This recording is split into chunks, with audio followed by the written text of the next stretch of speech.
Hi friends, माझं नाव आहे जान्हवी गायकवाड. मी तुमच्यासमोर आज ढेसेची भाजी करणार आहे. ढेसे चांगले कापून घ्या, शेवग्याच्या शेंगेसारखे. त्यामध्ये कढईमध्ये तेल टाका, जिरं, लसूण, कढीपत्ता, त्यानंतर कांदा टाका. कांद्यामध्ये घरचे मसाले, अर्धा चम्मच हळद, अर्धा चम्मच धना जिरा पावडर, त्याच्यानंतर आपण टाकणारे मीठ हे आपलं चवीनुसार टाका. त्यानंतर जे ढेसा आपण घेतले होते मोठ्यांचे 4 तुकडे करायचे मधून भाग करून, आणि जे कवळे असतील ना त्याचे बारीक आपले छोटे जसे शेवग्याचे शेंगा असतात त्याप्रमाणे करायचे. आणि मी ना जे जाड होते ना त्याचे 4 भाग करून टाकले, तुम्हाला दिसत असेल. आता ढेसं चांगले धुवून घ्यायचे आणि मग कढईमध्ये टाकायचे. आणि कढईमध्ये टाकल्यावर मस्त परतायचं, पूर्ण लाल कलर आला पाहिजे त्या ढेसाचाही. आणि ढेसं खायला ना खूप चविष्ट असतात. शेवग्याच्या शेंगेसारखंच लागतात. आणि ते एकदम गाळ होऊ नये ना म्हणून तुम्ही काय करायचं, ढेसं शिजवून नाही घ्यायचे, ढेसं डायरेक्ट टाकायचं कांद्याच्या ह्याच्या मसाल्यामध्ये.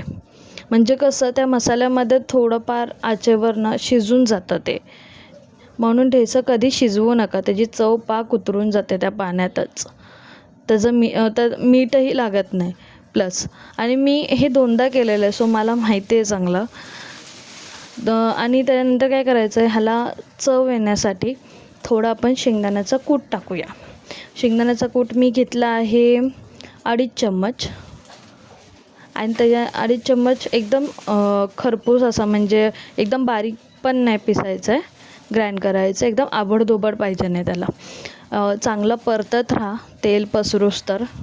आणि ह्याला आहे ना 10 मिनटं शिजवायचं आहे. ताट टाकून फक्त 10 मिनटं. आणि त्या ताटावरती 2 वेळा पाण्याचे शिंतोडे टाका.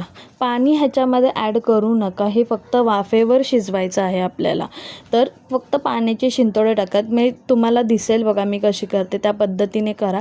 आणि फक्त 10 मिनटं वाफेवर शिजू द्या. मस्त अशी दाताने अलगद अशी गाभा येणारी ढेस्याची भाजी तुम्ही ट्राय करा. आणि व्हिडिओ आवडल्यास लाईक करा. तुम्ही लाईक करत नाही यार, आणि सबस्क्राईबही करत नाही. मी तुमच्यासाठी एवढे नवीन व्हिडिओ शेअर करते, पण तुम्ही लाईक सबस्क्राईब करत नाही. प्लीज लाईक सबस्क्राईब करा तुम्ही. आणि मी तुम्हाला असेच नवीन ब्लॉग दाखवत राहील. हे बघा, आता ताट उघडलं आहे मी. बघा ढेसं शिजलेत की नाही मस्त.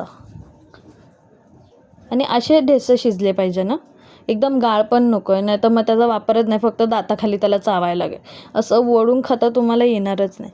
त्यामुळे मस्त भाकरी, वरण, भात आणि